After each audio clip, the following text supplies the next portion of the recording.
So if you guys remember last year, Samsung dropped a phone that was actually pretty insane, the Samsung Galaxy Z Flip. Now I think the Fold was probably a bigger leap in my opinion, but the Z Flip is still a crazy phone for sure. And what I can tell you is that I'm mostly surprised by how much this phone has depreciated. You can pick up this thing on Amazon for around $700, which is like almost half the price of what it just cost last year. So it's crazy how fast these things go down in value. Now this phone I think is over a year old since it first came out, which is pretty insane that time is flying this fast. And this thing made news because it was that folding phone. I liked it at that time. I still think I like it now, but over time, it's, phones are inevitably going to go in this direction. Now, some people I think at that time looked at this specific phone and they were like, oh, like this phone is so weird. Why would you want this phone, this or that?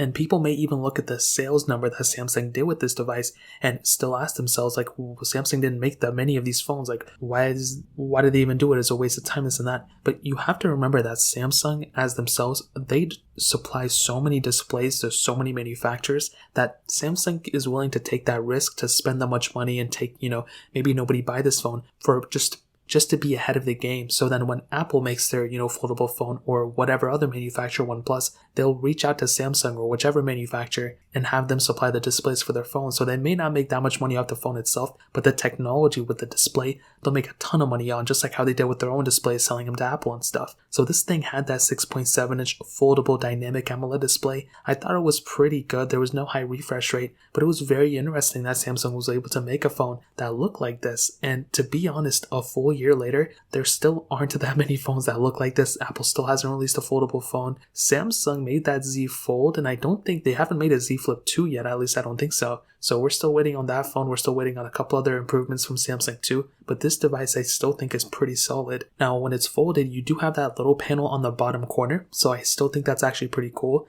But most people are going to use this open. You have the USB port on, the bottom part. No SD card or anything like that. There was no IP certification as far as I could tell either. So keep that in mind. But still a pretty durable phone, especially if you're going to drop it when it's folded. It's probably not going to scratch up too much. And on the back, I guess folded, you have a glass back kind of thing going with it. And obviously you have that camera setup as well, which is still really cool. So in terms of the way it feels, it always felt pretty premium. The display itself was a little different. It wasn't like the best feeling display ever. So that's definitely something to keep in mind.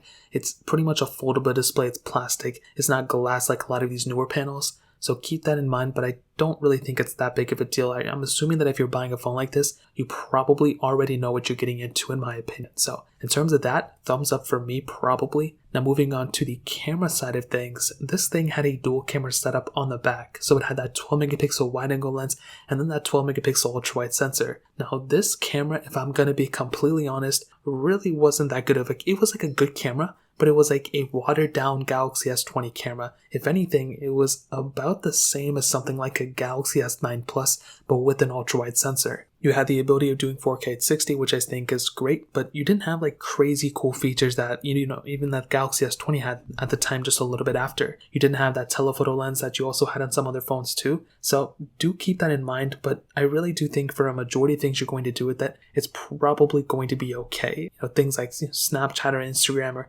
TikTok, you're going to be able to take some really cool photos and videos on this thing. Now the funny thing is with the front camera, you did have a 10 megapixel front facing camera. Again, only 4K at 30, which as I mentioned before is probably still good enough for a lot of people. But the other thing to keep in mind is that because this phone had the ability of, kind of folding, you could actually, go ahead and set this thing up kind of, face down and fold it up a little bit, and you'd actually be able to see yourself, from the top half of the screen. So I think that in and of itself is another really awesome thing that this phone had the capability of. Now, is that the biggest reason to go ahead and buy this phone? Absolutely not. But I still think it was actually pretty, interesting for this whole entire device in and of itself. So I think the back camera, thumbs up, the front camera, thumbs up. It's really not like the best camera. It's not really an amazing camera anymore, but it gets the job done for the most part. And I do have a lot of respect for this display when it comes down to it. So in terms of this specific camera, and did I say display? I meant to say camera. In terms of this camera, that pretty much covers it up. Now, one of the more interesting aspects about this device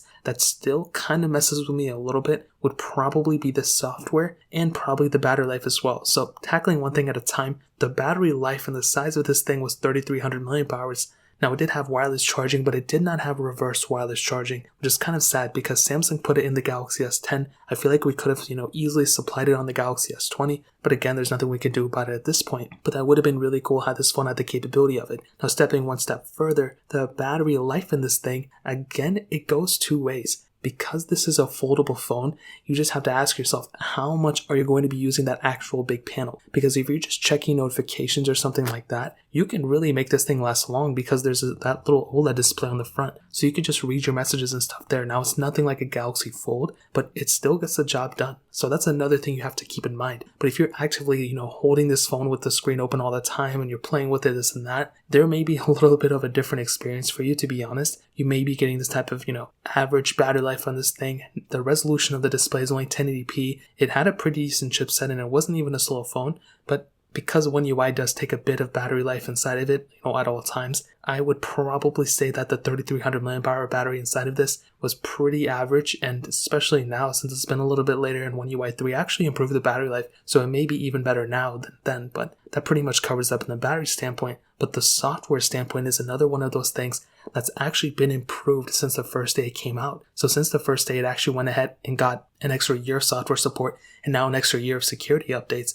So those are some really major things about this phone. And as I mentioned before, that's just another W on this phone. So not only has it depreciated like crazy, not only is the battery life probably has gotten better, but the software has actually been, improved overall too. So it's lasting almost the same amount as you would have originally thought of it last year. So I think that's another W in my opinion. So in terms of that, probably one of the best reasons why you should go and pick up this phone in 2021. Now, continuing on and ending off with the performance, this device had that Qualcomm Snapdragon 855 Plus chipset inside of it, an octa-core CPU, an Adreno 640 GPU, and 8 gigs of RAM on really the only one model that this phone had. And as I mentioned before, the phone's performance is still really, really good. This is not a slow performing phone. This is not a bad performing phone. This is a solid performing phone when it comes down to it. And I think this is one of this, phone's strongest, attributions or whatever the word is. I feel like, the lack of 120 hertz and 90 hertz or whatever does actually affect this phone more than like the chipset it has inside of it. But I actually don't think it's that big of a deal. And let me explain. If you're doing like basic apps, if you're doing Snapchats and stuff, this phone's going to be able to handle it perfectly fine. But if you even take it up a notch, do medium intensive apps, perfectly fine. Heavier intensive apps and games, that's perfectly fine on this phone too.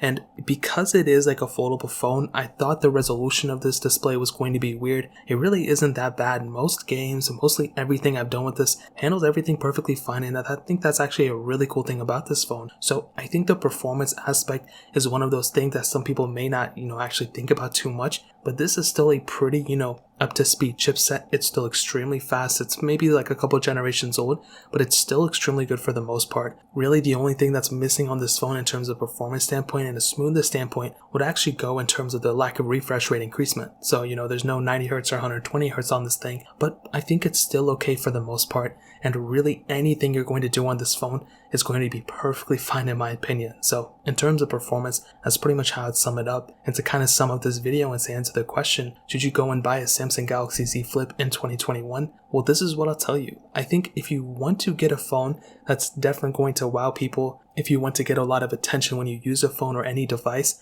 then this is probably that phone for you. You are definitely going to feel like you have some crazy cool device that a lot of people are going to look at you, especially if it's folded. On the flip side though, no pun intended, it's still, a phone that is going to be a work in progress. I think that's the best way to put it. Foldable devices are still in their infancy. I think they are 100% the future. So many manufacturers are going to market these things like crazy, so people are going to buy them. But I do think that there's two ways to look at it. Do you want a foldable phone or do you not want a foldable phone? It's really up to you. There's really no crazy cool feature that this phone has that something like a Galaxy S10 or a Note 10 doesn't already have, and those phones are already years old. So even though this thing came out last year, like I said, it does have a little bit of an older chipset. So you're going to have to ask yourself, do you want this? Do you not want? Do you want a foldable phone or do you not want a foldable phone? That is ultimately what the biggest difference is. If you want a foldable phone, well, this is one of your options. This, a Z Fold, another one, a foldable phone, wherever the other ones are. But this is one of those options that you have. And it's still a really good foldable phone. There's not that many phones in this caliber